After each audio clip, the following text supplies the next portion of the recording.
actually. That's okay. Yeah, of course, yeah. Okay. If I was to enumerate Israel's crimes in Africa, the whole lecture will be me speaking for several hours. So in the interest of time, I just want to welcome everybody, and also in the spirit of Kwame Toure's 1991 address in the founding of the worldwide African anti-Zionist front, in which he said to be anti-Zionist, to be Pan-African, to be anti-Zionist, to be Pan-Africanist, to be anti-Zionist, to be anti-imperialist, anti-capitalist, anti-racist. And it's within that spirit that we begin today's event, continue on that tradition, and continue on that legacy. Just to brief, if I was to give a few things, last night I was reading that during the 1970s, in which the United Nations Security Council put forward an arms embargo in part of South Africa, the reason why South Africa's regime was able to still receive weapons was because of Israel. And you know what they say, birds of a feather flock together. Likewise, Israel was opposed to the independence of several African countries, Algeria, Tunisia. Israel armed also. I think oftentimes when we think of colonial powers, we don't include Israel into the conversation. Yeah. We think about the United States, we think about European countries. But this is why when we say Palestine is a litmus test, we're saying that it's not the most important struggle, but within Palestine, every struggle culminates there. Struggle, and I do think that the struggle for Palestinian liberation is the final frontier of US and Western imperialism. So with that in mind, I think our first speaker is, I think Diallo is first. Okay. So I think Diallo is first. I'll welcome you. We have about 7 minutes for each speaker. So thank you, and please, looking forward to hearing what you have to say.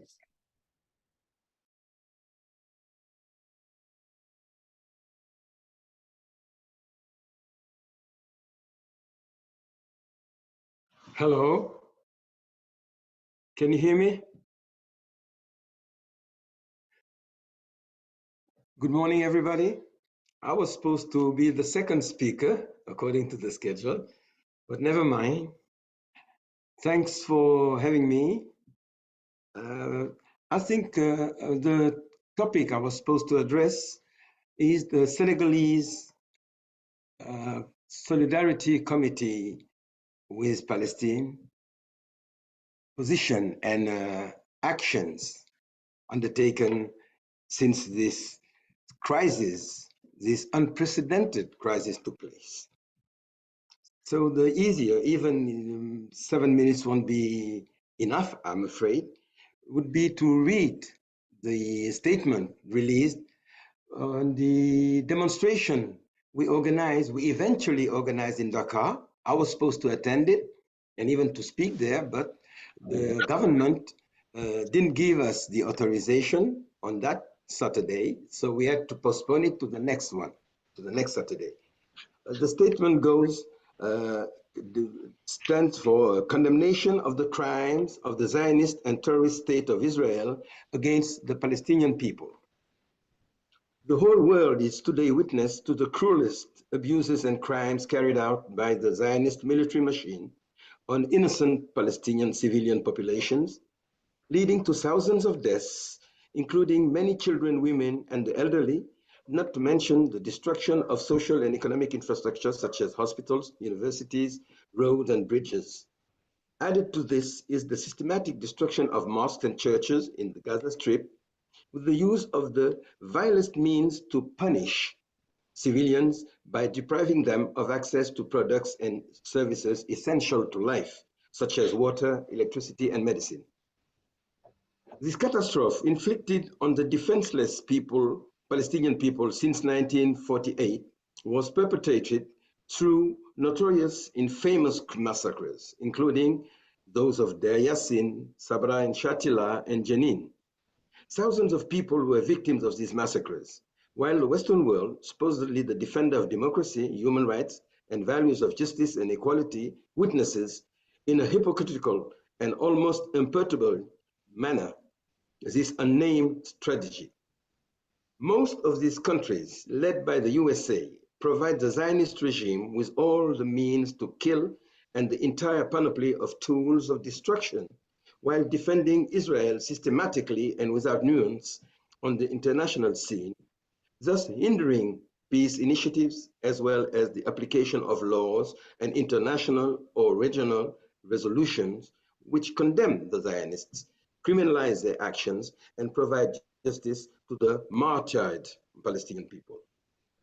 Assuming their responsibilities in the face of this dark and unbearable picture, the Senegalese people have chosen once again to mobilize through their civil organization and their religious, social, and cultural figures to condemn the Zionist crimes committed in Palestine in general and in Gaza in particular. As a result of the above, first, we demand an immediate and unconditional end to the terrible massacre perpetrated against the Palestinian people without any restriction or conditions. Second, we hold the USA, Western countries, and institutions supporting the Zionists in their new campaign equally responsible for the actions of the Zionists, and we call on them to stop supporting the aggressors and not use their media and propaganda platforms to demonize the victims that are the Palestinians. Third, we call upon the international community, including regional and global institutions and organizations, to fully and unequivocally condemn colonization, apartheid, state terrorism, and genocide as crimes against humanity underway in Palestine in general and in Gaza in particular. We urge them to act quickly to put an end to this massacre, which has exceeded all limits in terms of brutality and the number of victims, including children, women, and the elderly. Fourth, we demand that all necessary efforts be made to save the Palestinian people by lifting the siege that is suffocating them, delivering emergency humanitarian aid, and allowing the wounded and sick to leave Gaza to receive appropriate treatment in countries where this is possible. Fifth, we express our support for and solidarity with all resistance movement against the colonial occupation in Palestine, in particular the Islamic resistance movement. We emphasize their right to use all necessary means to defend their people, their holy sites, and their land, including the use of jihad and all legitimate forms of struggle, until the total liberation of all of Palestine, the return of refugees to their homes, compensation of the Palestinian people for serious injustices and violations of their material and moral rights, the building of the free and independent state of Palestine on the 1967 borders guaranteed by the UN, with East Jerusalem as its capital city.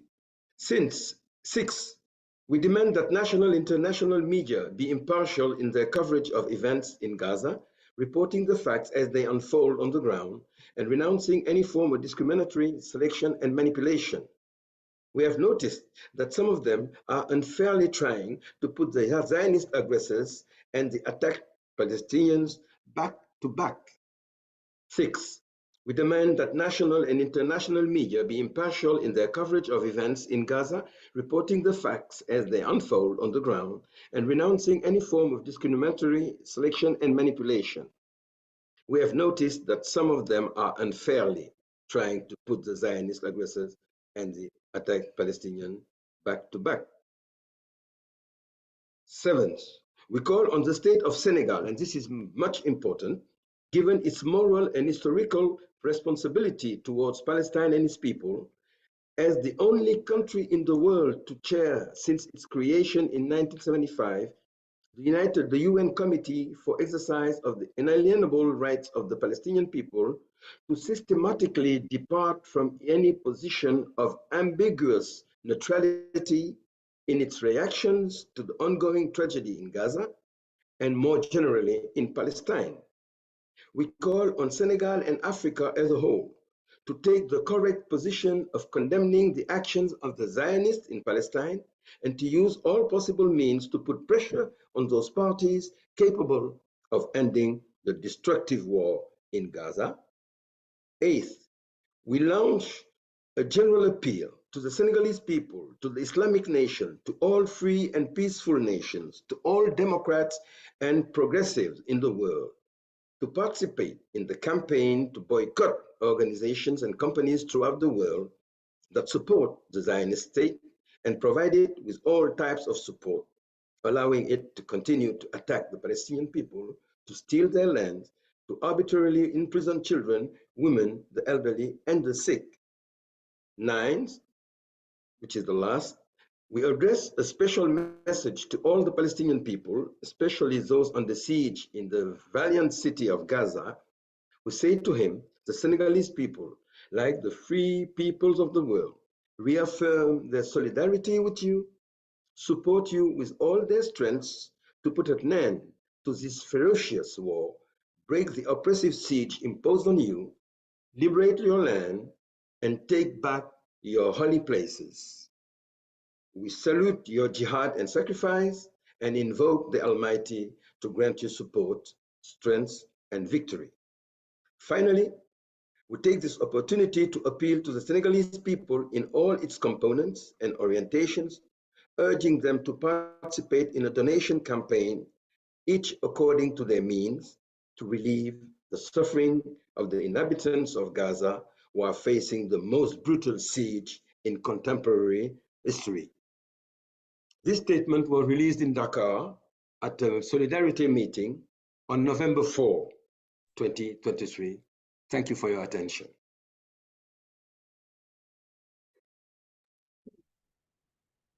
Am I done? Thank you so much for that. Thank you so much for that. Should we go to the next speaker? Yes, next is Entevyou.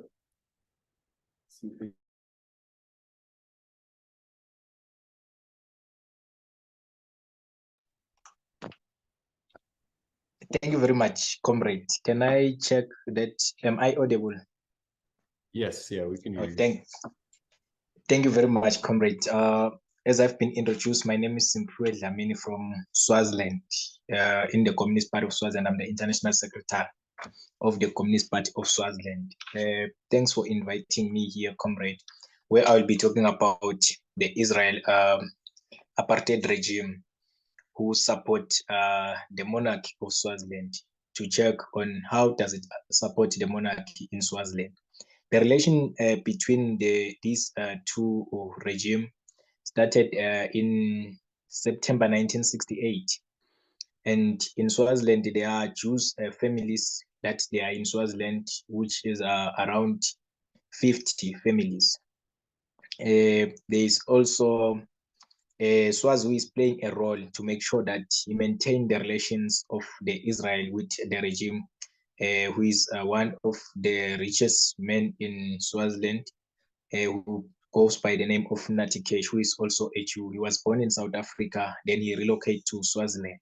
And what we see, comrade, is that most of these Jews, they were living in South Africa and they relocated to Swaziland.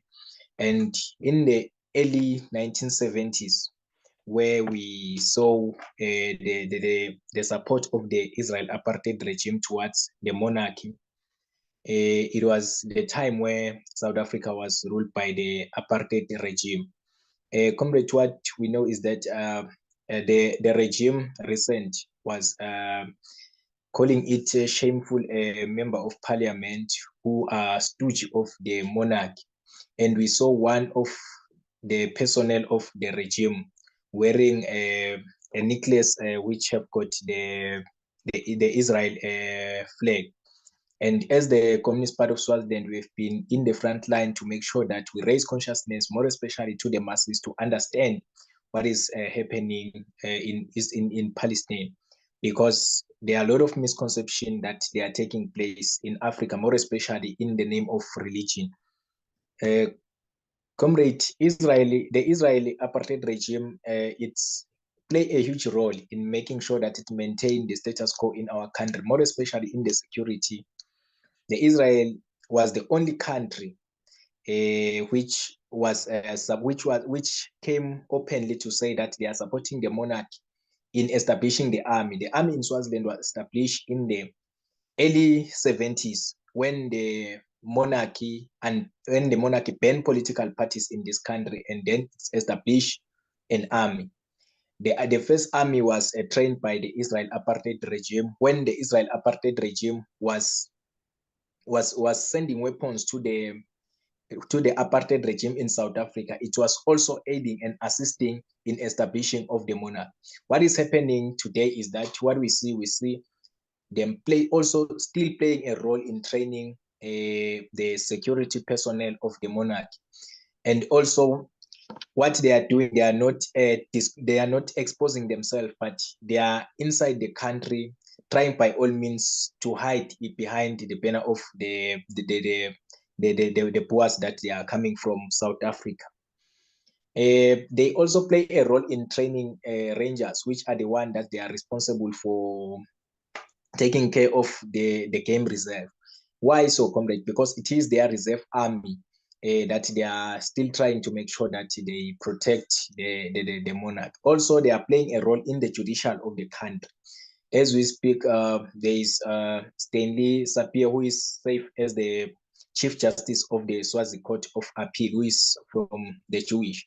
What we are seeing them making sure that they are inside and they are in strategic key position in the system, and to make sure that they advise, to make sure that they give any form of support in order for it to make sure that it's maintained its status quo. They are also in agriculture, where there are a lot of businesses that they are running inside Swaziland. The meat wholesale industry, they are run by the Israel apartheid regime, and also they are also have got a factory where they are making kangli, and also they run some trainings of more especially targeting the youth in our country, to say that they are training entrepreneurs so that they make sure that they infiltrate all structures inside the country. Comrade, as the people of Swaziland, we stand in solidarity with the people of Palestine, and we understand that the relations between between the monarch and the Israel apartheid regime, it's something that it is done because what's the crime against humanity that is being committed by the Israel apartheid regime, it is the very same crime against humanity that they are being committed by the Swazi monarch. What we see that there are external forces that they are involved, more especially in making sure that they maintain the status quo. As we can see that how stubborn the head of the monarchy he is, it is because he have got a full confidence that the external forces will protect him and make sure that he don't lose power. So that's why we have got a mandate of continue to offer solidarity where it is possible as the people of Swaziland, more especially as the working class, because we understand that as the working class, we need to offer solidarity to one another, and we understand that those that they are in the ruling elites, they will always make sure that they protect one another. So, comrade, what we are seeing the Israel supplying weapons to the monarchy to make sure that it continue to strengthen its security in the country. So those are part of the dynamics. We have also seen, comrade, one company which is owned by a Swazi that was involved when they were creating the wall in Jerusalem. There was a company that is owned by a Swazi that was involved there.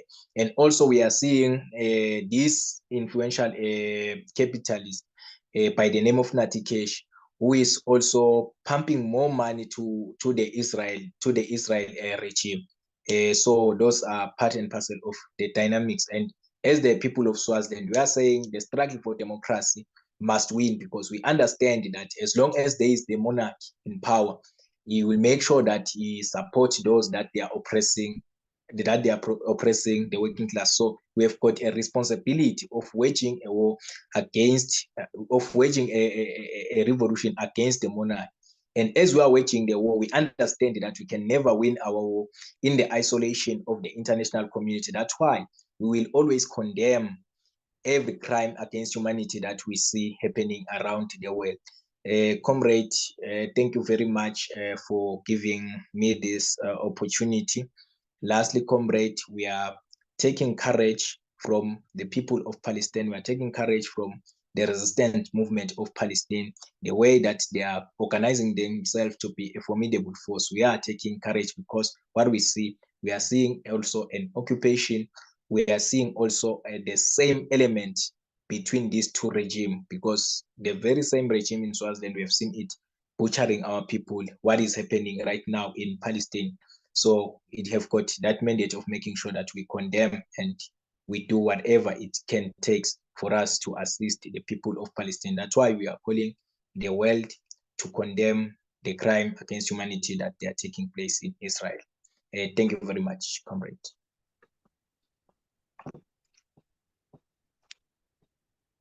Thank you so much, comrade. That was super insightful and helpful in connecting the dots between our struggles.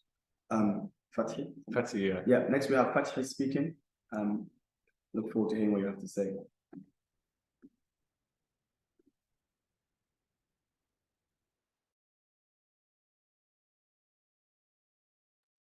افتح الصوت رفيق فتحي من عندك، افتح الصوت الميكروفون.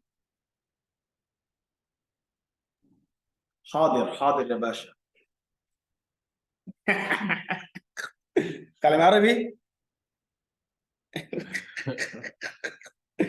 he's here. فتحي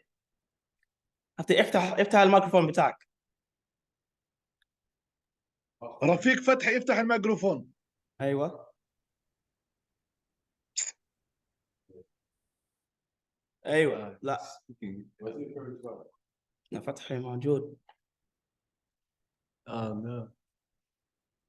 الرفيق فتحي الفضل افتح الميكروفون.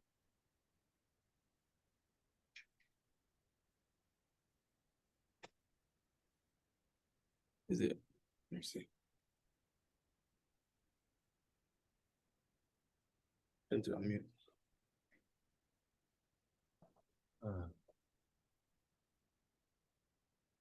Yeah, call him maybe. Yeah.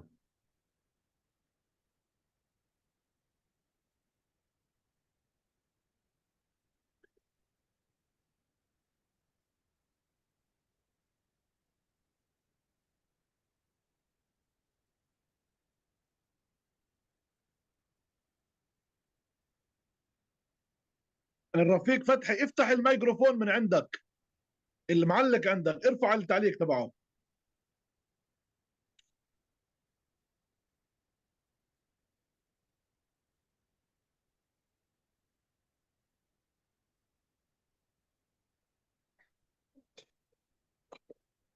انظر الى واتساب فتحي.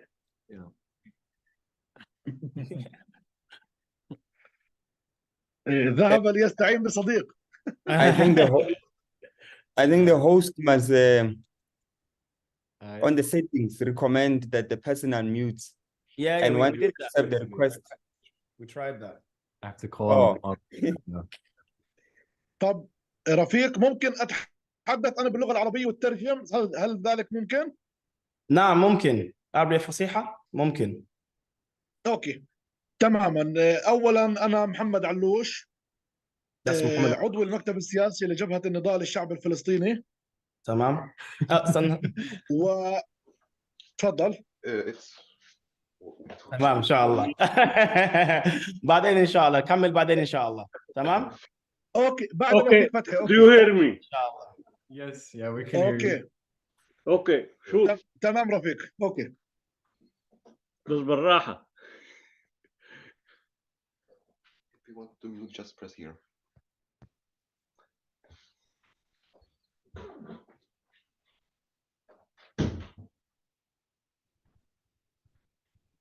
So you can begin.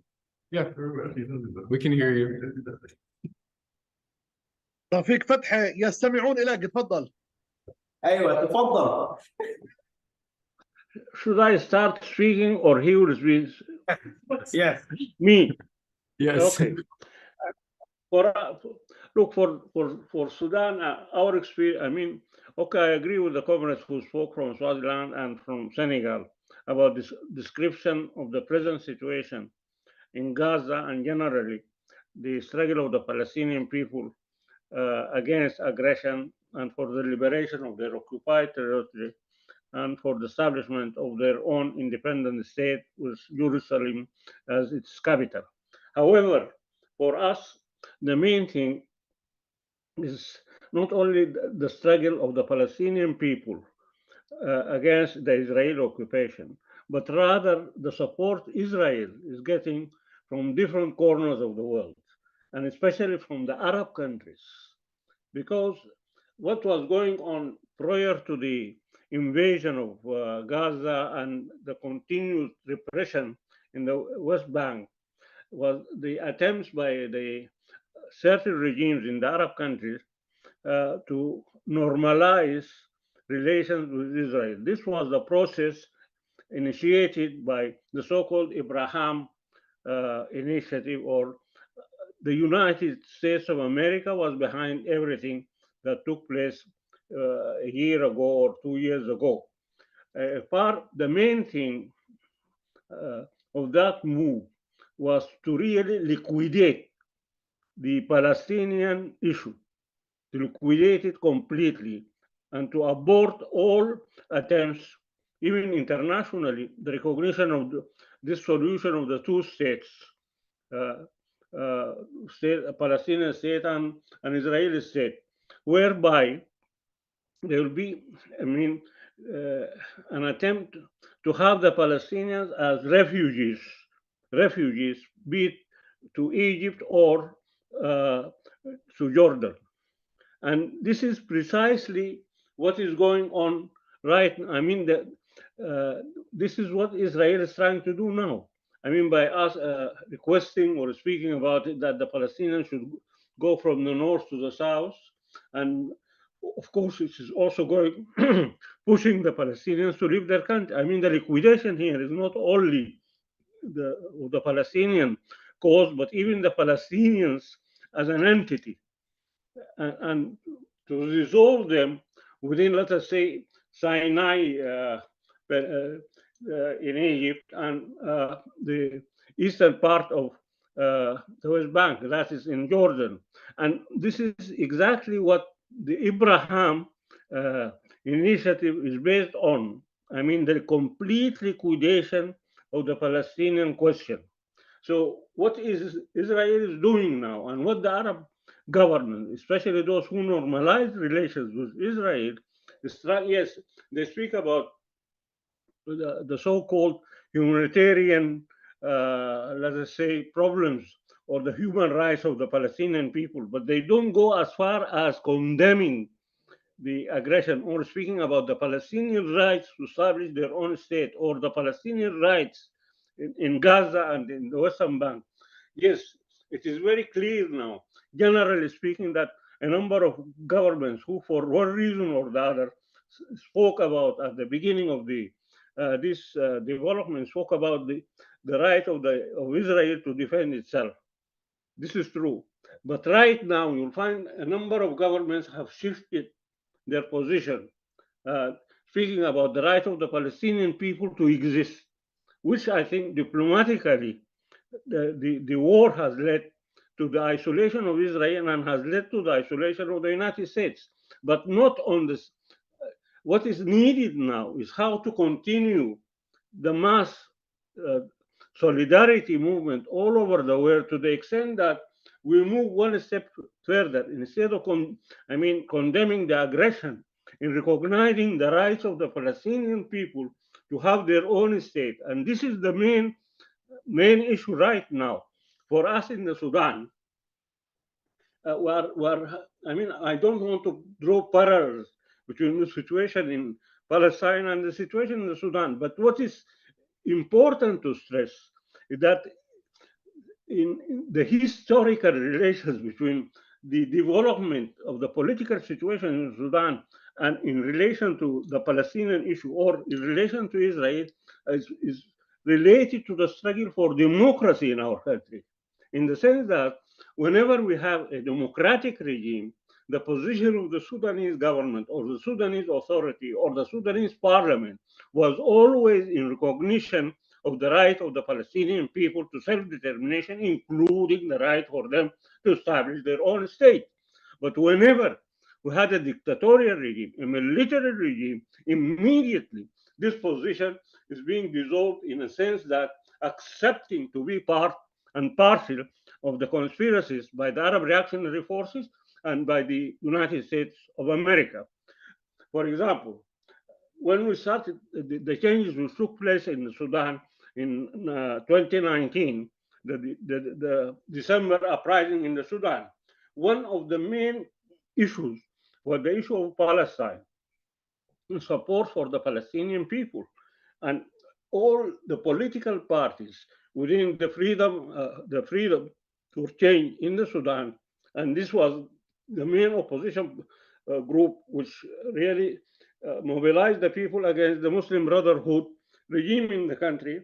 One of as far as the foreign policy is concerned, was a clear-cut recognition of the rights of the Palestinian people to establish their own state, and even some of us, like the Sudanese Communist Party, was for the complete liberation of all Palestine and establishment of an independent democratic state in all the territory of Palestine. And this is the position of the Sudanese Communist Party. However, tactically, the Sudanese Communist Party recognized the idea, since, I mean, internationally it is acceptable to have two states to the end, and we accept that. Still, during 2019 and going on, there was a division. I mean, we had a so-called civilian government, but still the remnants of the Muslim Brotherhood within the army. There was a kind of a partnership created. What the Israelis did and what the Americans did was trying to sow division between the two sides, and it was much easier for them. And this, we must say, was clear-cut position that the Muslim Brotherhood in the Sudan were the only political party which tried to manipulate the army leaders, or what we call the security committee, to normalize relations with Israel.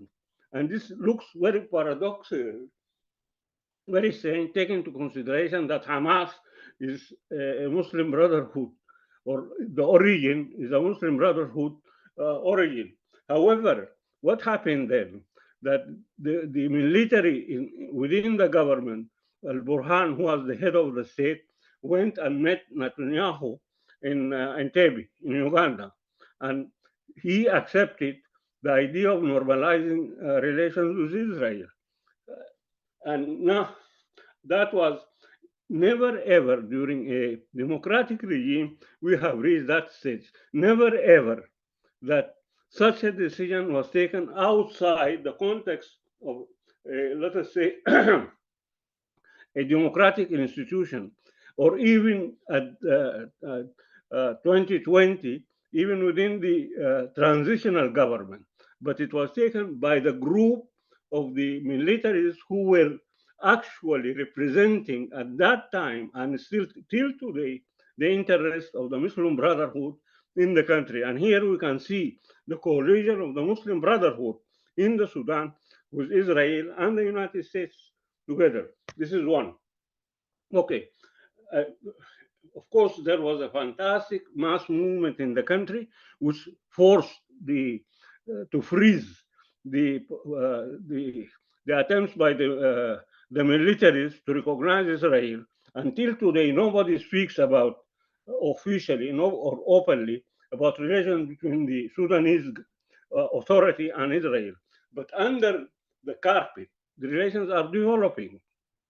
And today, when there is this confrontation between the militia of the Rapid Support Forces and the generals of the security committee of the Muslim Brotherhood in the country, you find the fingers of Israel supporting both sides. And this is the strange thing.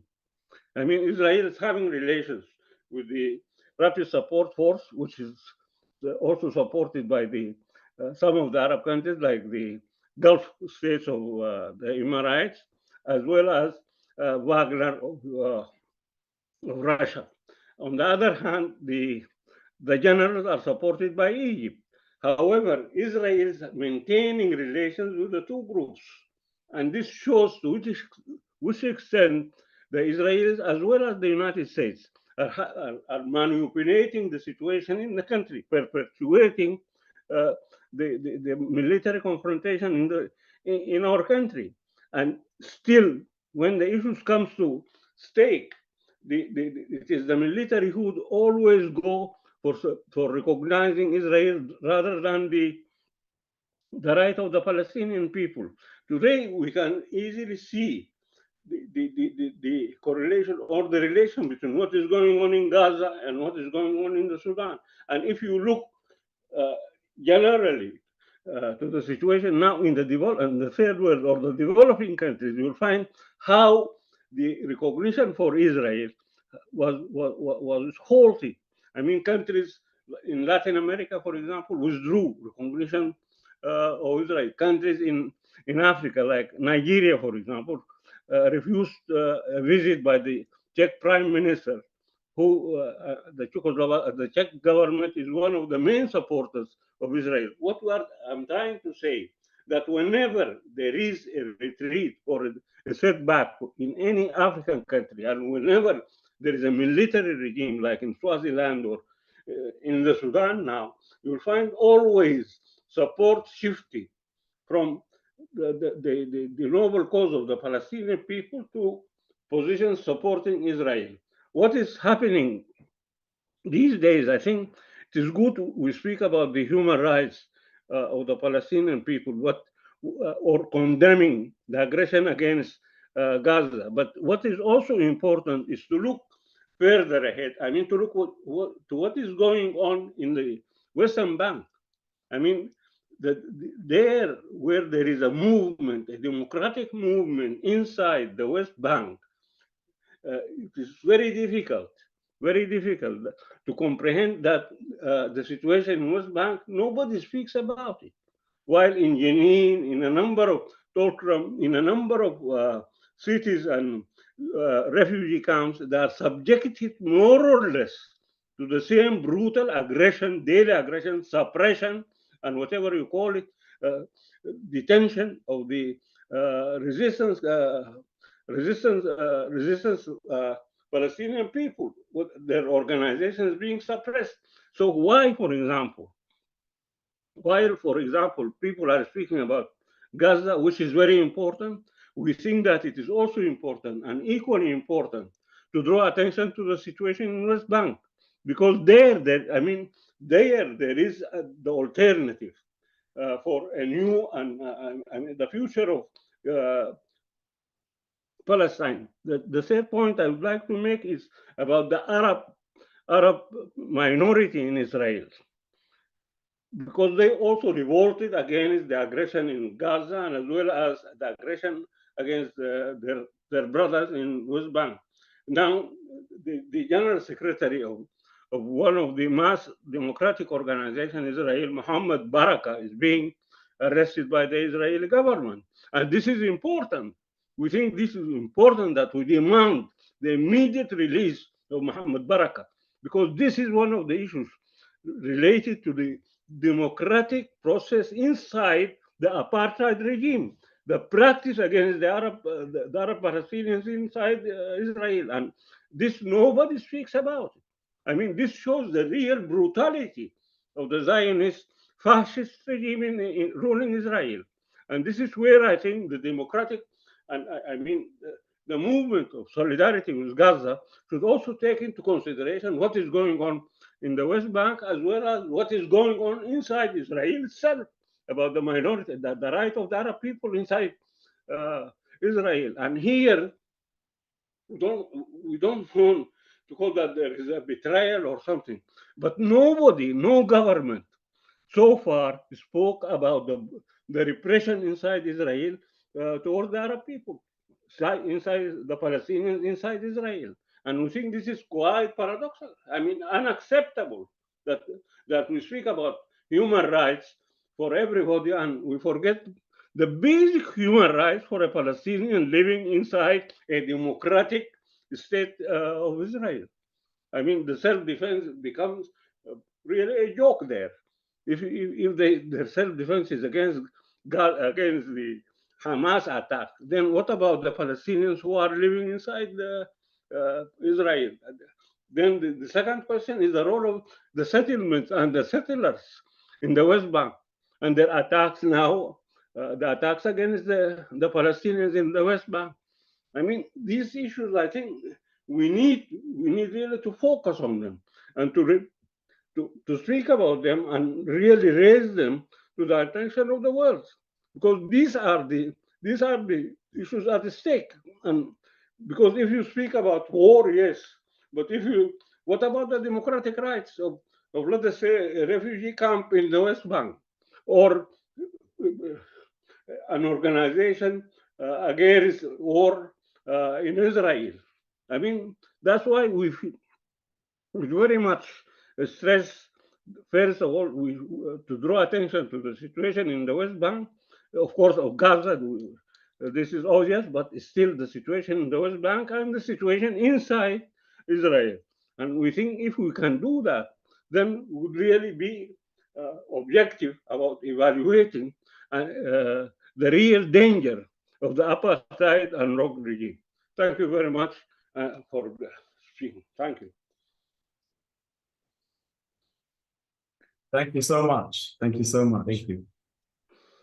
Rashad, Okay. thank you.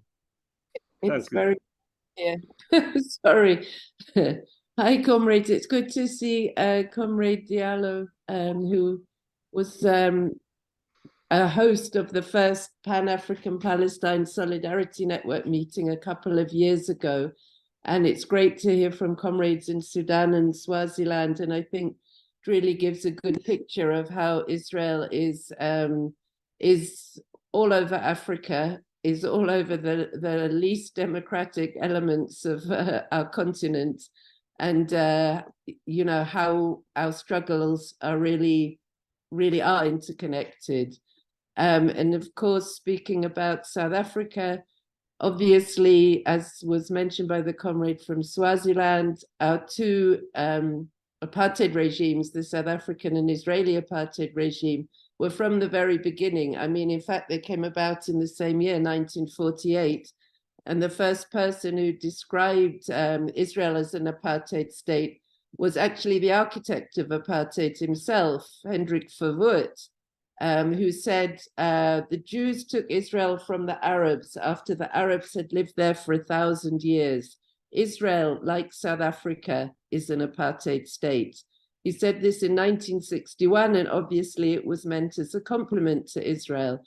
And so the regimes were, you know, they were the best of friends. Israel was the only country that recognized the Bantustans in South Africa, recognized them as so-called independent homelands. Israel helped to bust the sanctions that were imposed on apartheid South Africa.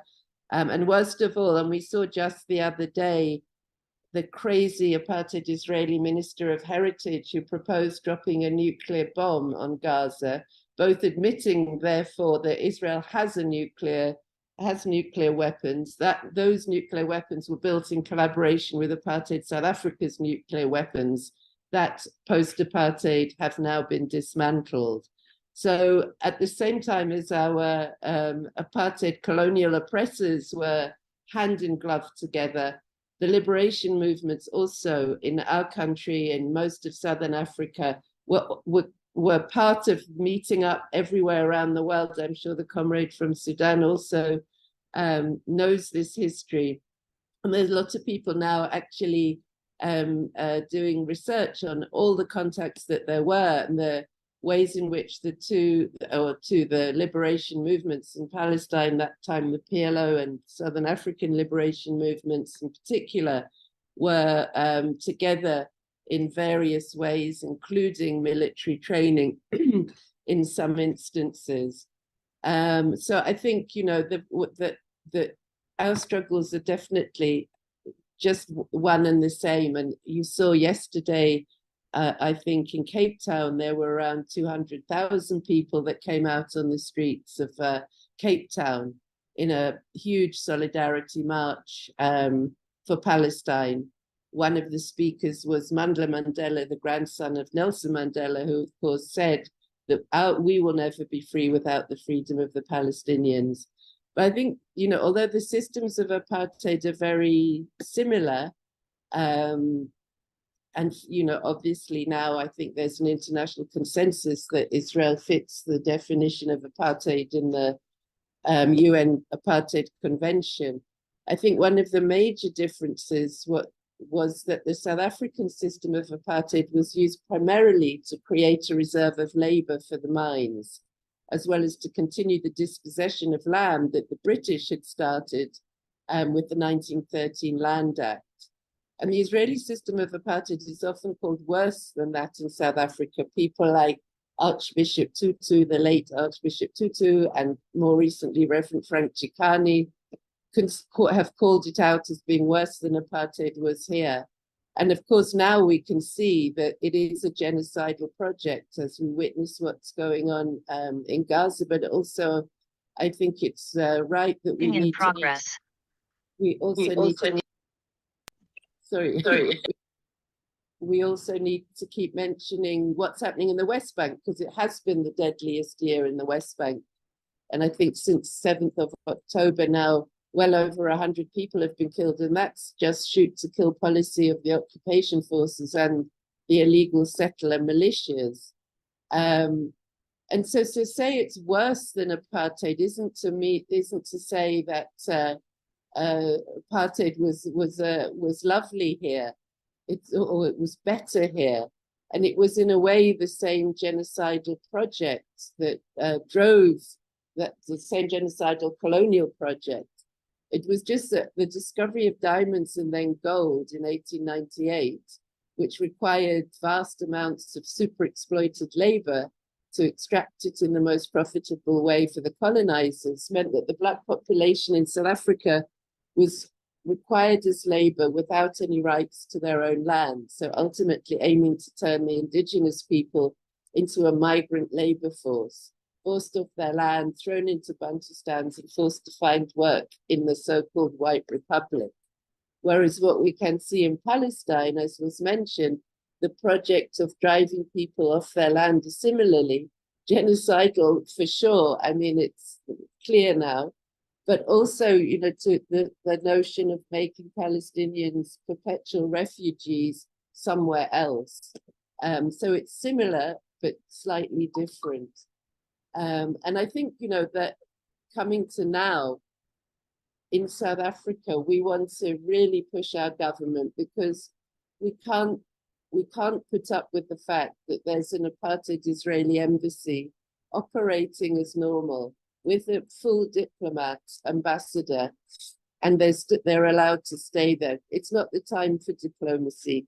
And although our government is really doing a lot in multilateral fora, and I think in the African Union we could see was one of the countries that really stood up to the underhand way in which apartheid Israel was allowed to gain observer status, and now, at least for the moment, it's not, you know, it's thrown out of that status. Bilaterally, we still, as was said in, you know, by the other comrades, we still have these bilateral relations. We still have trade relations. We have diplomatic relations. We have absolutely zero policy calling for any sports or cultural boycott. So there's a lot of those sort of relations that go on.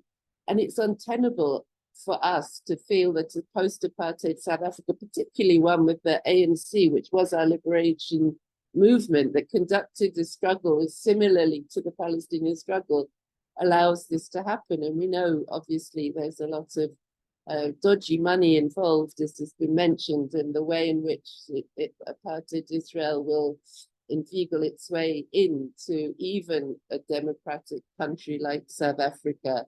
Of course, I think we're probably the only country in the continent that has some kind of indigenous Zionist movement here, which also adds to the difficulties in a sense. But also, I think what needs to be mentioned when looking at Israel in Africa now is the role that Christian Zionism is playing, because they have manipulated this false theological narrative to persuade or buy in or indoctrinate actually Christian churches on the continent, of which there are so many. I mean, it's a very mushrooming thing, these kind of evangelical churches in South Africa, and I think even more so in other countries, that then become the sort of winning the hearts of people in a sense to support for Israel. And that's something that we're challenging here. We do have very committed Christians in the Evangelical Alliance and the other churches. The Anglican Church of Southern Africa has made a strong statement. And I think this is important because it's one of the ways in which we've found that it's become harder to mobilize support for Palestine, to mobilize people to see what's happening in Palestine as a similar anti-colonial, anti-apartheid struggle. So I think that's an important field of international solidarity, as well, of course, as BDS, and similar to our struggle where we made a call internationally for support for boycotts, divestments and sanctions against South Africa. The Palestinian people have made that call, and we have to follow up on that. We have to boycott Israeli produce in our shops here in South Africa. We're targeting our boycotts. We're also boycotting this South African shop, Cape Union Mart, because the owner of the shop, it's a so-called, a family business, one of these so-called proudly South African companies. He sits on the board of one of the 4 pillars of Zionism, the Jewish Agency. He gives money. He's boasting in public now, going in the news, saying he's raising money for the war effort of Israel. He got an award in 2015 for raising the most money internationally for the Israeli war effort against the bombing of Gaza in 2014.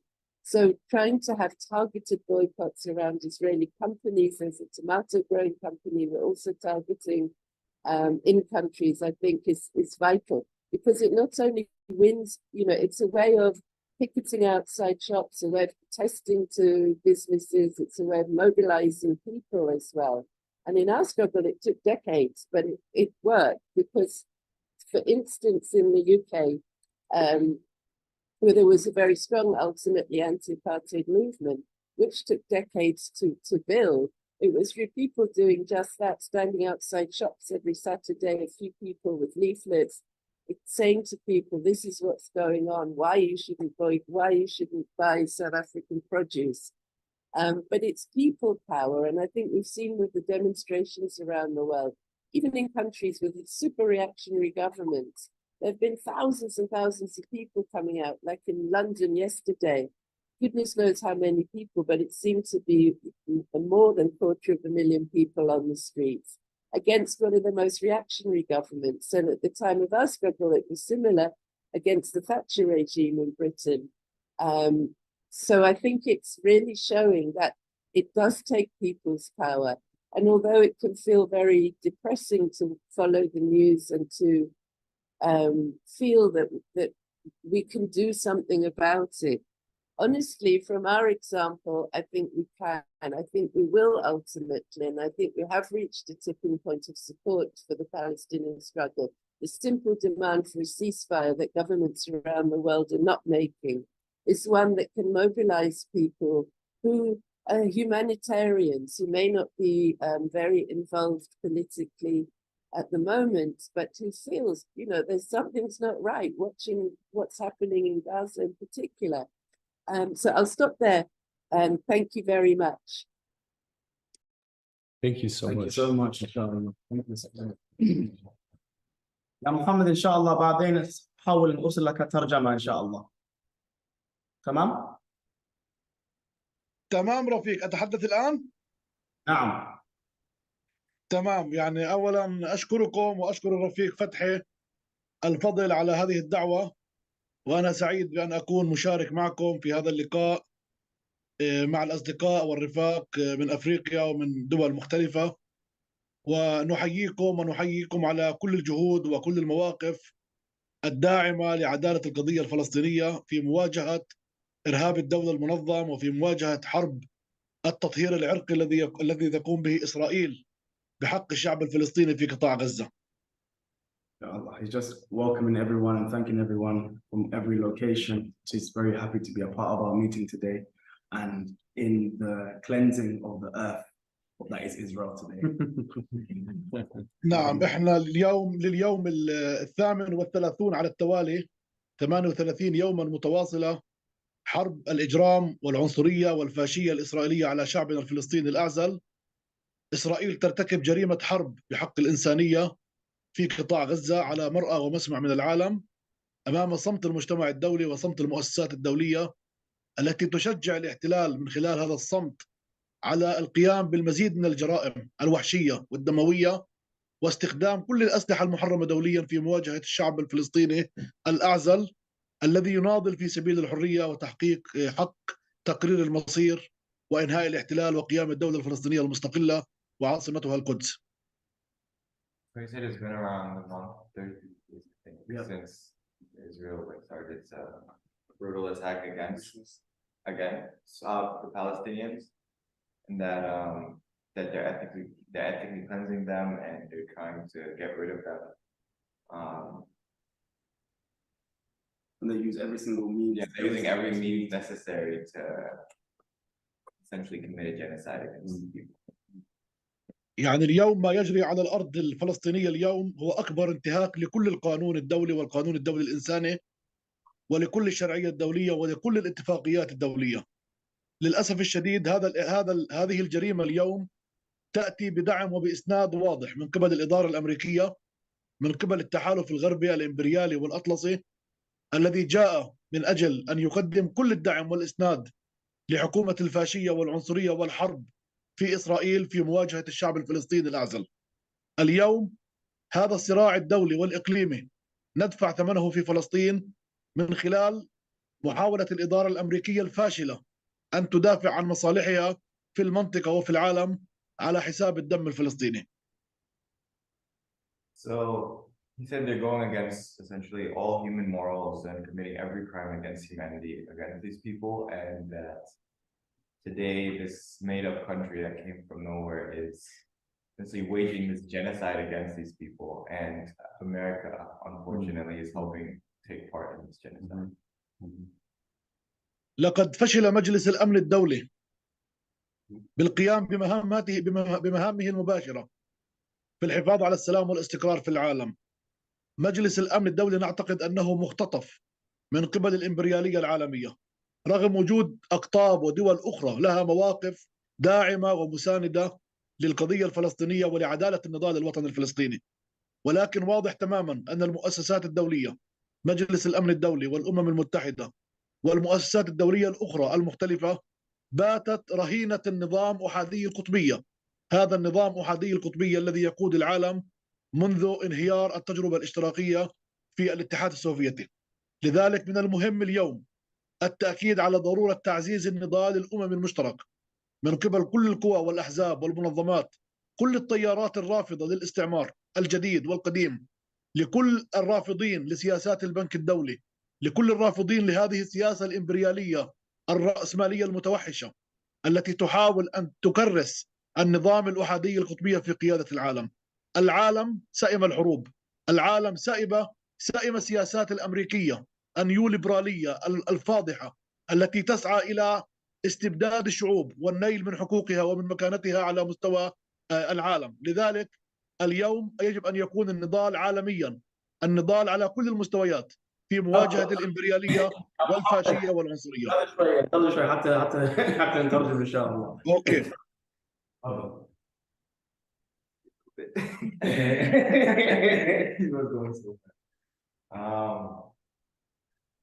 كده أقول من البداية تاني، تعيد من نعم. البداية.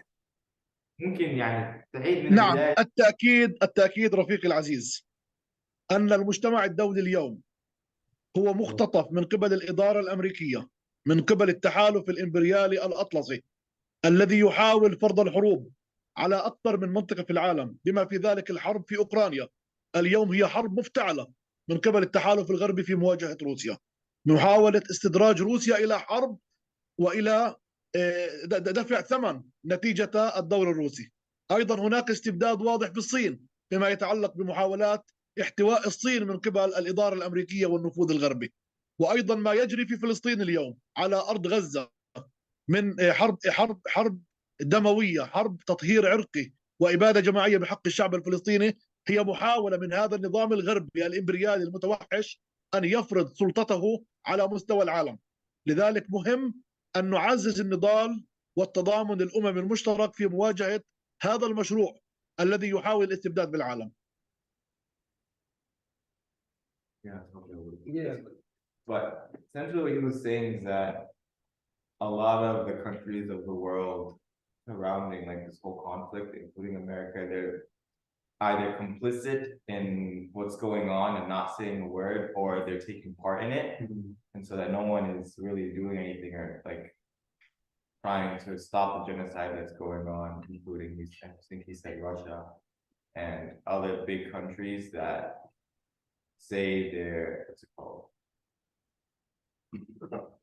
Essentially that they're complicit, right? So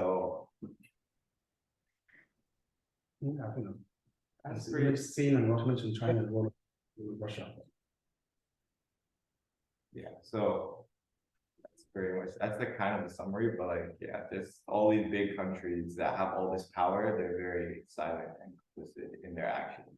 Either that or they're helping Israel take part in the genocide. نعم. يعني أيها الرفاق، اليوم واضح تماما أن سياسات الحكومة العنصرية والفاشية في إسرائيل باتت واضحة أمام العالم. اليوم هناك وزراء فاشيون دمويون إرهابيون في حكومة نتنياهو الإرهابية. أحد وزراء هذه الحكومة صرح بشكل واضح أن هناك حل ممكن باستخدام قنبلة نووية في مواجهة غزة. هذا يعني أن إسرائيل دولة إرهاب، وأن إسرائيل دولة تمارس إرهاب الدولة المنظم. لذلك على العالم، كل العالم، أن يتحمل هذه المسؤولية في مواجهة هذا الجنون الإسرائيلي المفتوح في مواجهة الشعب الفلسطيني الأعزل. إسرائيل اليوم ومن خلال تداعي كل القوى الغربية الإمبريالية التي جاءت بالأساطيل وقدمت الأسلحة والذخيرة وقدمت القنابل المحرمة دوليا في مواجهة المدنيين الأبرياء العزل في المستشفيات ودور العبادة والمدارس، وأيضا المس باللاجئين والنازحين الذين شردوا من ديارهم للمرة الثانية. اليوم هناك نكبة جديدة في فلسطين. إسرائيل تحاول أن تخلق هيروشيما جديدة في فلسطين. اليوم على المجتمع الدولي أن يستيقظ من هذا السبات، وأن يحمل إسرائيل والإدارة الأمريكية والنظام الغربي المسؤولية عما يجري على الأرض الفلسطينية من انتهاك جسيم للقانون الدولي والقانون الدولي الإنساني. ونحن كأحزاب وقوى تقدمية وديمقراطية وشيوعية ويسارية على مستوى العالم، نعم هناك جهود وهناك حراك جماهيري حاشد في كل بلدان العالم، ولكن هذا لا يكفي. يجب أن نعزز النضال وأن نعزز المشاركة الواسعة في كل الفعاليات من أجل فضح الرواية الإسرائيلية. لا يمكن القبول بأن يتم وصف المقاومة الفلسطينية أنها مقاومة إرهاب. ما يجري منا كفلسطينيين هو حق طبيعي وهو حق مشروع في مواجهة دولة الاحتلال. تمام إن شاء الله. بعد ذلك إن شاء الله سوف أحاول أن نترجم بعض الكلمات، ولازم ننتقل إلى كلمة آخر إن شاء الله. تمام رفيق، وأنا أشكركم جدا على إتاحة الفرصة، وأشكر رفيق فتحي. أنا أرسلت له رسالة مكتوبة قبل قليل، ممكن نلخصها لاحقا، وإحنا بنشكركم وبنثمن جهودكم وبحييكم باسم جبهة النضال الشعبي الفلسطيني. بارك الله فيك يا محمد. Just in summary, he's just saying that the terrorism of Israel has become clear and manifest to the whole world. It's evident in their bombing of refugees, in the bombing of hospitals, in the bombings of schools and church, just places that the terrorism of the state has become widely and it's incumbent upon us to remain in solidarity. What else did you write? He also said they're using like all means necessary to kill. They're not even looking for the arm with Hamas or the army anymore. They're killing straight up civilians, and that their goal, as we can see, is not to fight back, but just to take over the entirety of Palestine, especially because of what's going on in Gaza, what's going on in the West Bank, and what's it called? And that since we no longer can stay quiet, and our job now is to resist, keep talking about it, keep protesting, keep divesting, like there's things that we could actually do that could help, like stop buying stuff from like Israel produce, like all that. Like it does work, and that we have to like start taking more action against these people. بارك الله فيك يا محمد. شكرا رفيق العزيز. شكرا. Thank you. شكرا. Thank you. Next Trevor.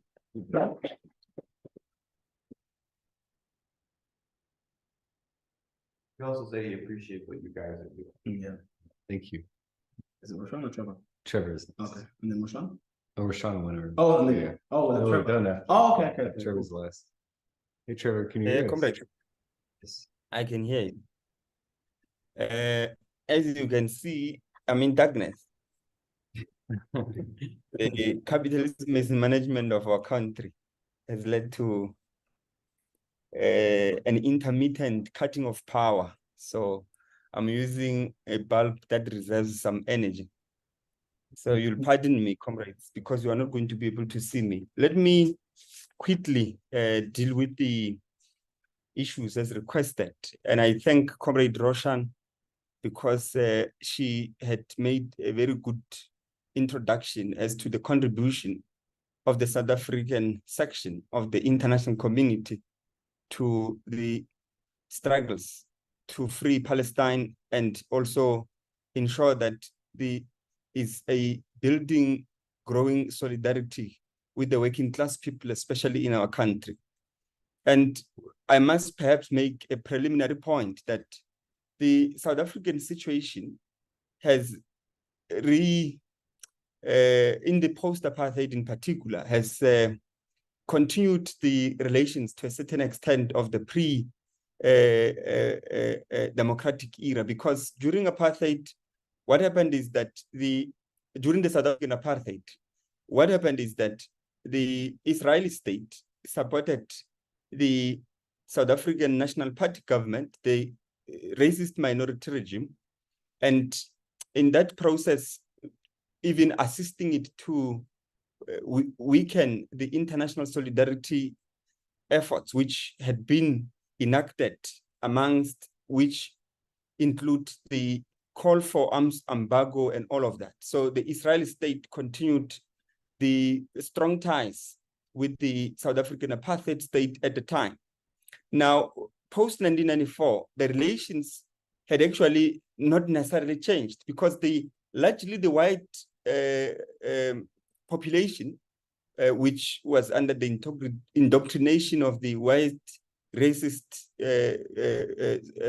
regime at the time, continues the same. I mean, if you come and look at the demographics in our country, you'll realize that the parties that represented the white racist minority at the time, the continuation of which is through an organization called the Democratic Alliance, has actually continued in the same way. And there's another one called the Freedom Front Plus. It has continued the same way, because a debate ensued to take a position, the formal position of the South African Parliament a week ago.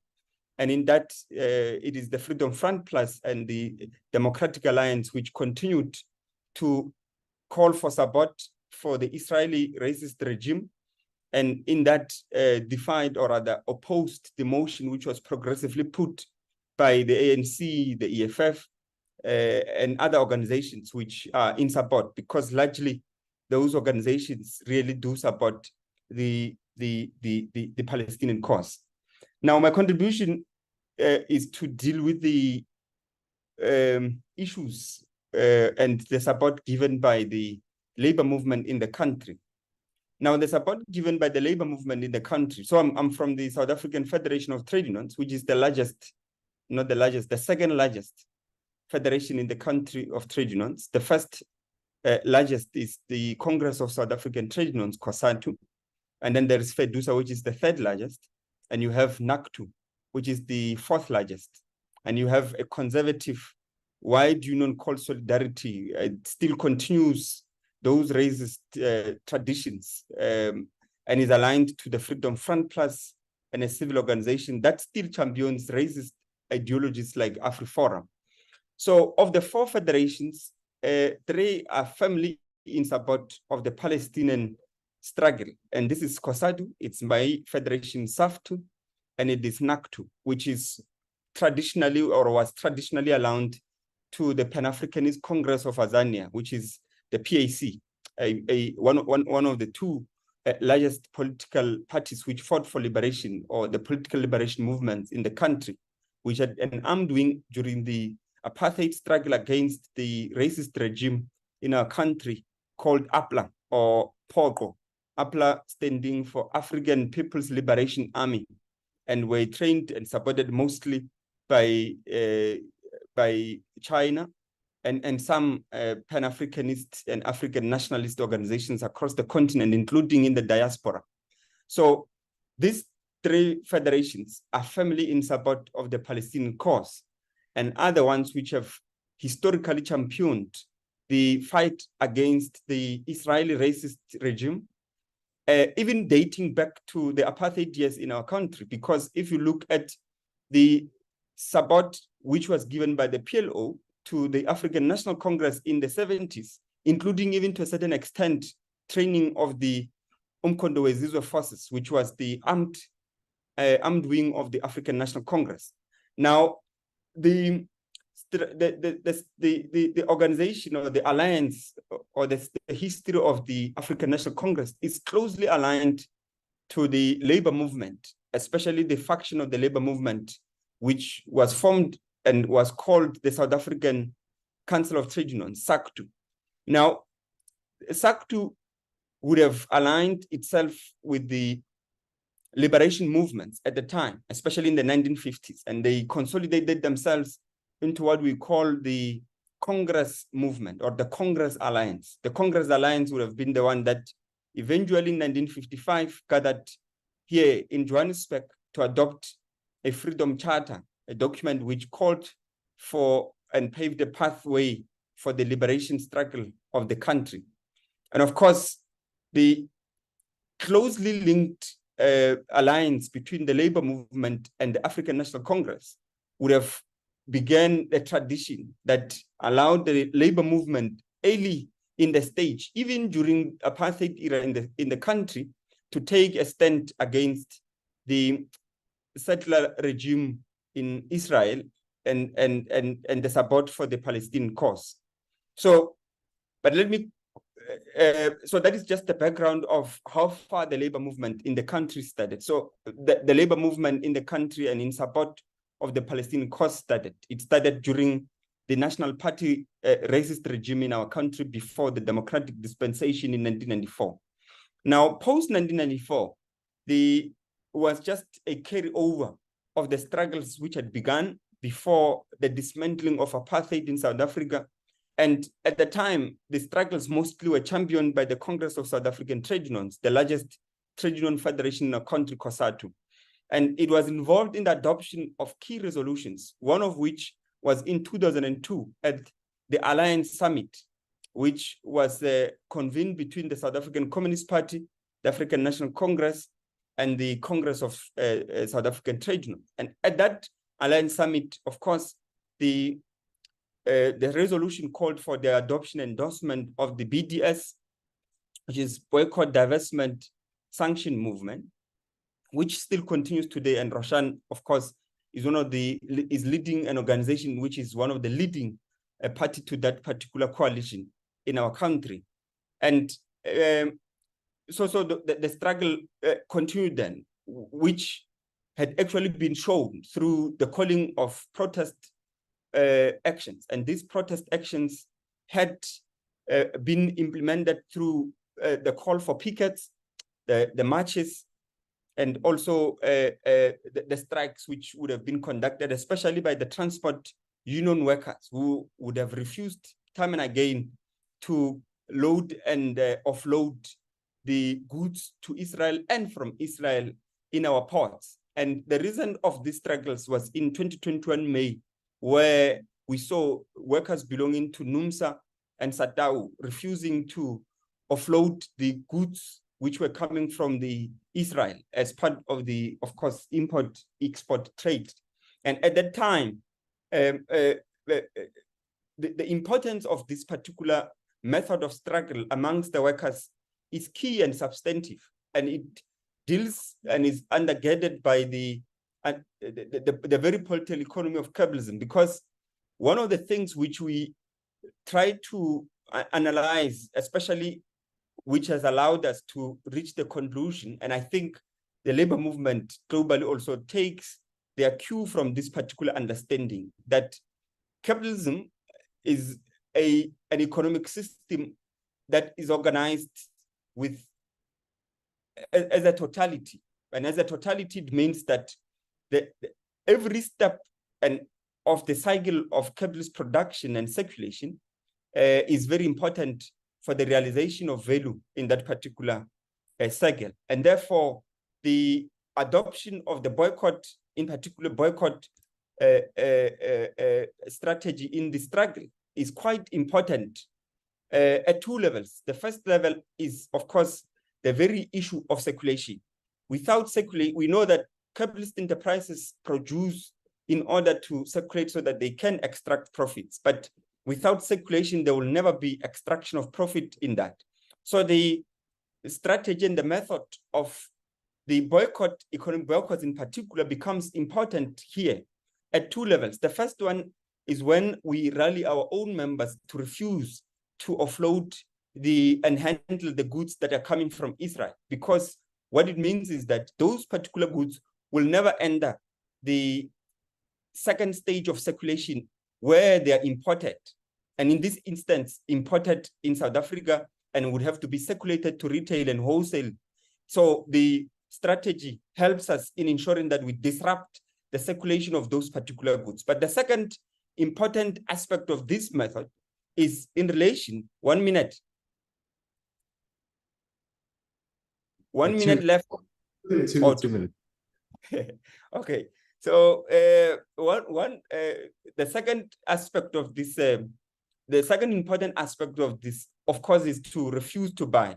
And I think Roshan made reference to the fact that currently we are organizing to ensure that our working class people and our members in particular stop buying the goods that have interests, whatever interests, whether they are imported or whether they are produced locally but have the investments from Israel in our own stores and all of that. And one of these struggles would have begun last year when a company called Clover, which a majority shareholding in there is an Israeli company, CBC, Central Bottling Company, and Milko, had began to launch what do you call it, the restructuring of that particular company, which led to the retrenchments of our workers and the unilateral changing of the conditions of work for our workers. Now, when we began that, it was a strategy, or rather a protest, mainly to defend the conditions. But eventually, we incorporated in it the boycott strategy, because we felt that we had to tie our struggle to the struggle for the freedom of Palestine. And in this instance, it meant that we have to stop buying and initiate the boycott against the Clover products in our retail stores and all of that. And I think the current struggle, as has begun and revived in October, would mean that we have to grow the call for the boycott of those particular goods, adding to it other goods which have Israeli investment interests, and those which are, of course, imported from Israel directly. And that includes your other goods, McDonald's, Cape Union Mart, and all of those particular goods which have been listed and have been circulated. And as we ramp up this particular campaign, I think the labor movement will have to make a greater contribution. And just in closing, Comrade Chair, currently my federation had adopted a resolution to liaise with other organizations, especially in labor and civil, and even political parties, to mobilize for a national day of action. We want to link this with the international solidarity movement against apartheid Israel to ensure that we do not protest alone in isolated manner, because one of the weaknesses here in the solidarity movement has been the divisions amongst the different organizations that are organizing for solidarity actions. So in this instance, we are mobilizing, and hopefully we will be able to rally other sections of the working class movement to ensure that one day selected across the country becomes the day of action. So I just rushed through these things because there's no time, just rush through them. But that is the long and short of it about the historical and the current intervention of solidarity action in our country by labor movement. Thank you very much. Thank you, Comrade. Thank you so much. Thank you so much. Thank you so much to all of the speakers. I think what becomes comes really clearly for us here is that once again, it's always those in the global south who are leading the movements, because every single speaker is not afraid to call Israel racist, is not afraid to call Israel an apartheid system. Every speaker here is not afraid to call Israel fascist. Whereas in the US and in the West, we're stuck between, or we're afraid of being labeled as anti-Semitic, or being afraid of, oh, what word shouldn't we use? We can't say from the river to the sea. We can't talk about armed resistance. But those who are in lands that have been directly colonized understand the stakes much more than those who are sitting comfortably in the belly of the beast. So thank you so once again. I think the links that you all made were really quite pertinent, actually. For example, Israel, one of the primary exports of Israel is diamonds, and Israel has no diamond mines in its country. So the primary, and we know the diamonds in this country comes from Congo, which further destabilize African countries. For example, we know that, as Fatih mentioned, Mossad and Israel is involved in the arming of the RSF in Sudan, for example. And again, we're talking about economic boycotts. Again, people here are like, oh, I'm getting boycott fatigue, or I'm upset. You know, I mean, just leave your McDonald's alone. It's not that difficult. But also, it's important that BDS have a list, and you don't have to. You should be boycotting 3 or 4 from that list. And whilst there are many corporations that work within Israel or are Israel adjacent or are owned by Israeli companies, it's important that you don't just boycott every single one. You go to the BDS list and target the boycott. There's a targeted boycott for a reason, because it allows for greater impact. Most compulsive. Yeah, so we're gonna take some questions. I think I'm gonna go on for like another 10 to 15 minutes, and then we'll wrap up. So yeah. I just wanted you to repeat the part about who's funding the RSF.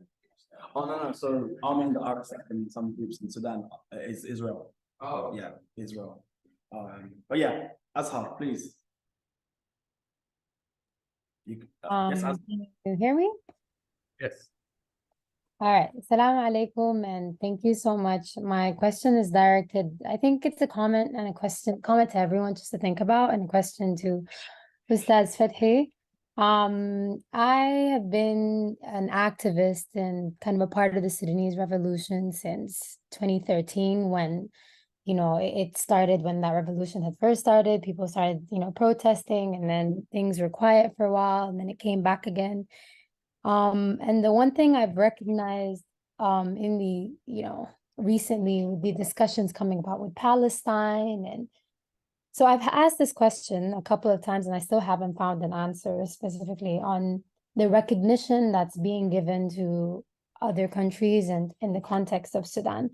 So when the Ukrainian war and, Ukraine and Russia's war came out, Sudan was brought up, but it was only brought up because they found Ukrainian weapons, being given to the RSF. The same thing is happening now. The Sudanese war is being discussed again, but only because of recently they found some Israeli page came out and said that Hamas is supplying the RSF. The only time Sudan is discussed, or what's happening in Sudan, is when it's in relation with another war. But what's happening internally isn't discussed enough, and people say it's because, it's a civil war, it's not a proxy war, and that's actually not a fact. It is a proxy war, it is a geopolitical war, and there are more factors, more contributors than Israel. There's obviously the UAE, which is the biggest contributor, and there's, Egypt to some extent. There's obviously the West contributing to. I have different thoughts on this. Like, I don't even know how to formulate the question, but how do we talk about Sudan and what's happening in Sudan without hijacking kind of what's happening, the cause, the Palestinian cause, and without hijacking the recognition that's being given to Palestine? And also, I remember when I was in Sudan, I remember seeing a tweet on this very recently. When the war broke out in South Sudan a long time ago, the South Sudanese used to come up to Northern Sudanese and telling them that there's a war happening in South Sudan, there's a huge massacre happening.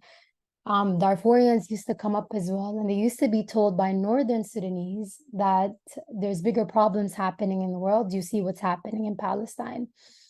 And because I think it kind of shows an issue of also the influence of Arabization in Sudan, and also the issue of Black life and the value of Black life.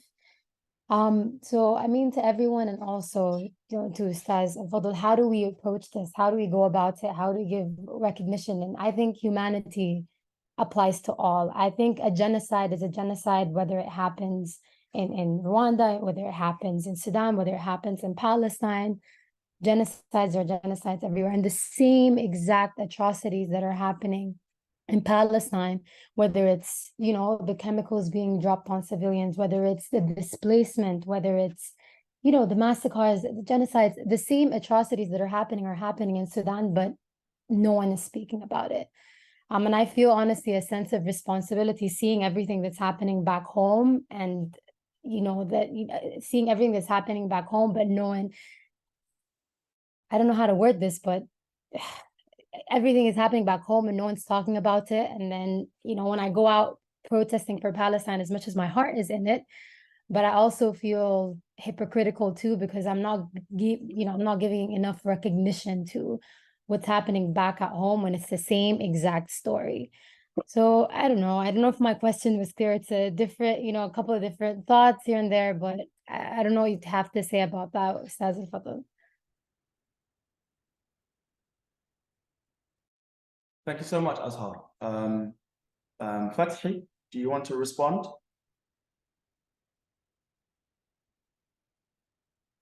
You're gonna have, is he muted? Is he gonna mute? You have to unmute.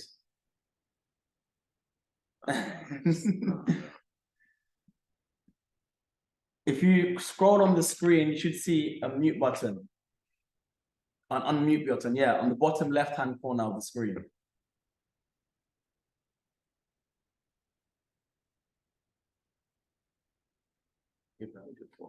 No, you can't. No, you can only ask to You can only ask or you can mute. You can't unmute somebody.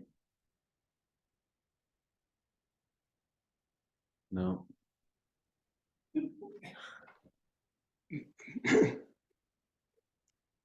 May I try to elaborate on this issue? Sure, please. Well, ask for help. Go for it.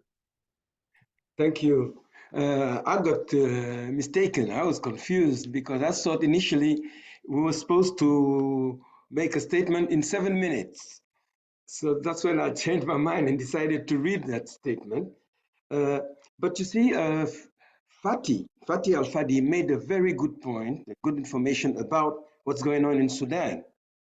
Because the military coup that took place and degenerated in a war between two camps in the military force was just an attempt to suppress the Freedom and Change Alliance, which was a mass democratic movement, quite powerful, and about to change the power structure in Sudan.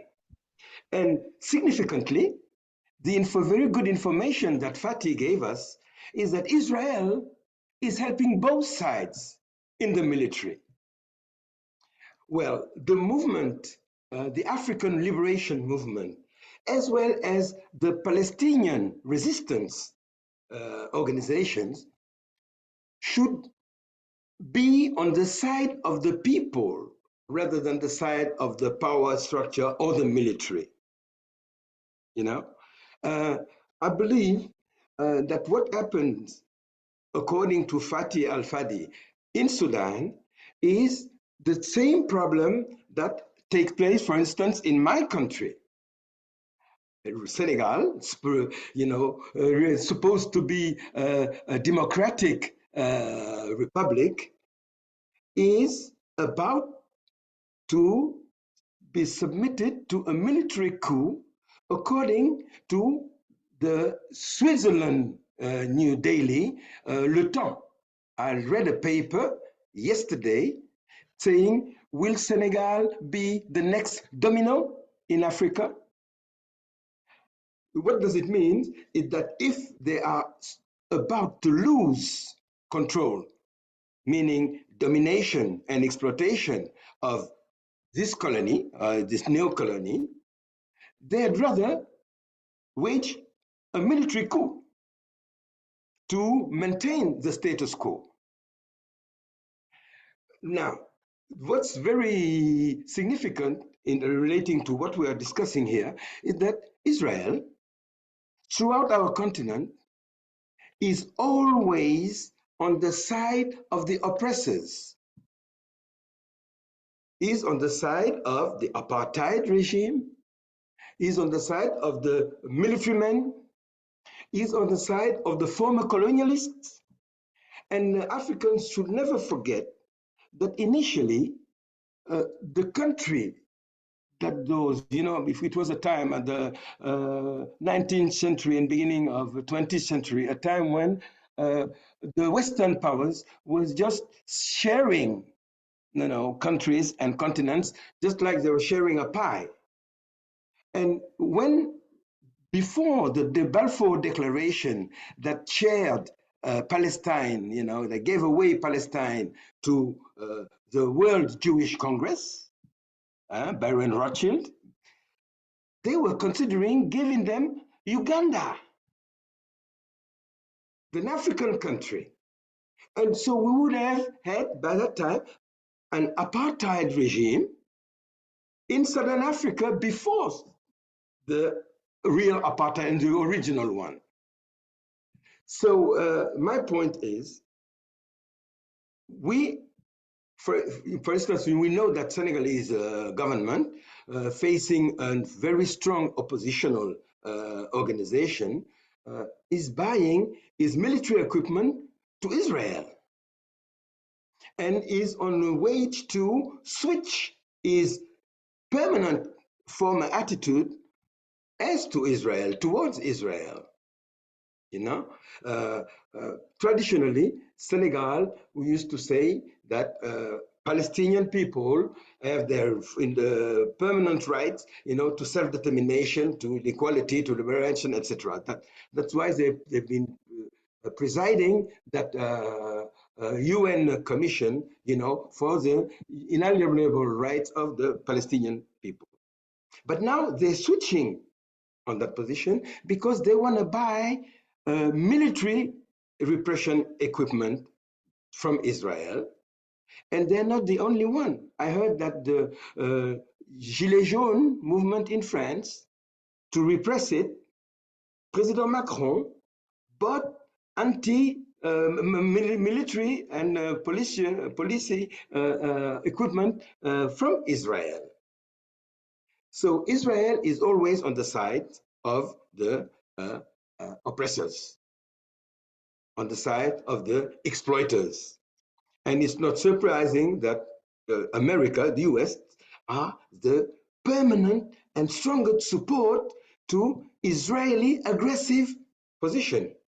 Even now, they reach the genocidal stage. Okay, that's my point. Thank you. Yeah.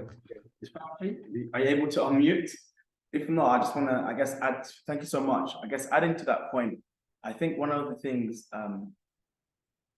that many people perhaps struggle with is that they don't actually know enough about what's happening in Sudan. Whereas I think there has been a lot of organizing in particularly like in UK, in the US, of like the Palestinian struggle for quite some time. So like people tend to know more about it. I do think that it's time that we do push the Sudanese. Well, I think those who are experts on it and those who know it better need to be at the forefront and start speaking up more in terms of like, okay, so people and educating the people. I think one of the things that people maybe perhaps find, and also the media as well obviously covers these conflicts differently. That also. Okay. Yes, actually, thank you. Thank you. Okay. Anyway, do you hear me? Yes. Okay. I think one of the the most important thing, because it is repeated everywhere that the only democratic state in the Middle East is Israel.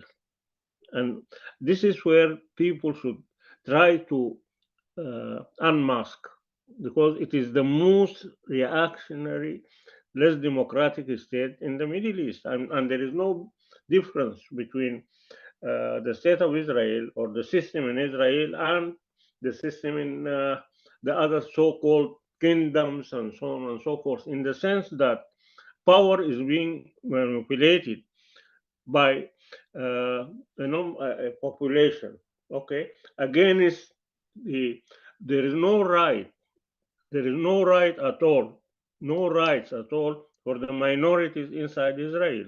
And it is not only the representation in the parliament which can be a fake, but the reality of the opportunities for the whole population living inside Israel. And I think from that point, you can always draw conclusion about the reality of the state of Israel. One. The second thing, how Israel is being maintained as within the context of the Middle East, whether it is a natural state there or an implanted state in the Middle East. The support it is getting from a number of, let's say, Western countries amounts to something like infusion of blood to a dead corpse. And here I think again that we don't want to say that Israel is playing the role of the Americans and so on, but we have to look about the exact role of Israel concerning the Arab National Liberation Movement. It's not only the Palestine as such, but look at the attacks it is making against all that. I mean, it occupied parts of Egypt, it occupied parts of Syria, occupied parts of Lebanon, and this is not being taken into consideration while we speak about the aggressive nature of Israel. Because even in Marxism, you say that imperialism, by nature is aggressive. By nature is aggressive. And this, I think, to some extent, Israel is by nature is aggressive, occupying Palestine and trying to spread all through the Middle East. This is so important. As far as, I could speak about the Sudan for a long time, but the main thing is that history of the Sudan has proved that whenever we have a military regime, we will have a subordinate regime to the imperialist and reactionary forces in the area as well as with Israel, be it in from 1958 to 1964, or then from the last period of Numeri, when we start the Falasha, or the Jews from Ethiopia who came to the Sudan, and till now the last military regime where started normalizing relations with Israel. This is the point I'm hammering at, is that reactionary regimes in Africa, like the Sudanese regime right now and other military regimes which we had in the past, and who were overthrown by revolutions taking place in the country, were always subordinated to the Americans, Western powers, as well as having different relations with Israel.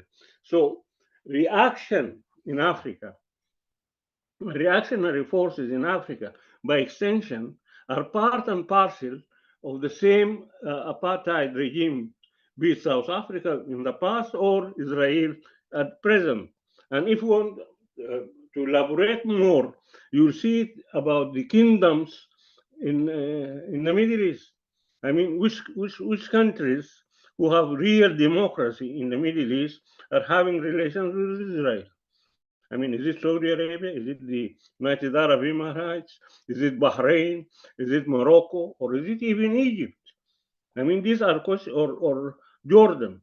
I mean, these are questions we should look at in the context of the so-called human rights, democracy, parliamentary system, and so on and so forth.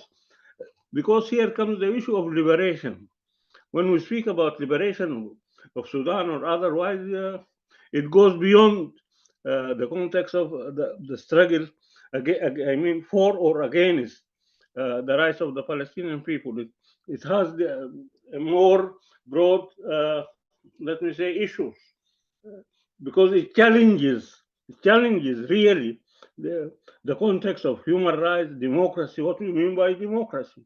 I mean, is it only having a parliament, or having, I mean, the people of the country are really having a say in how their country is run? I don't want to take your time, but I think these are the real issues which defeat any attempts to try to put Israel within the context of a democratic state. It is not, as a state, it is not democratic. That's all I can say. Yeah, thank you so much. I think we're going to take one more question or comment and then wrap up. So anyone has a question, comment, or closing thoughts, please feel free.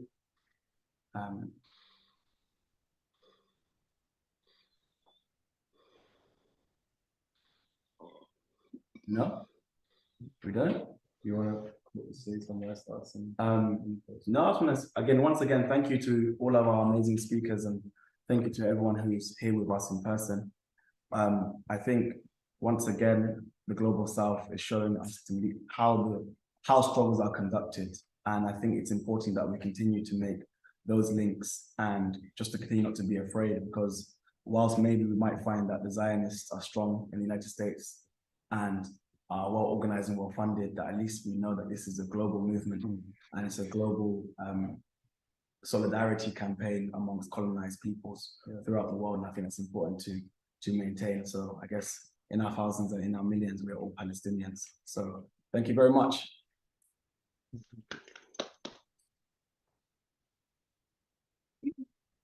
Thank you. Comrades, Thank you. bye. Thank you.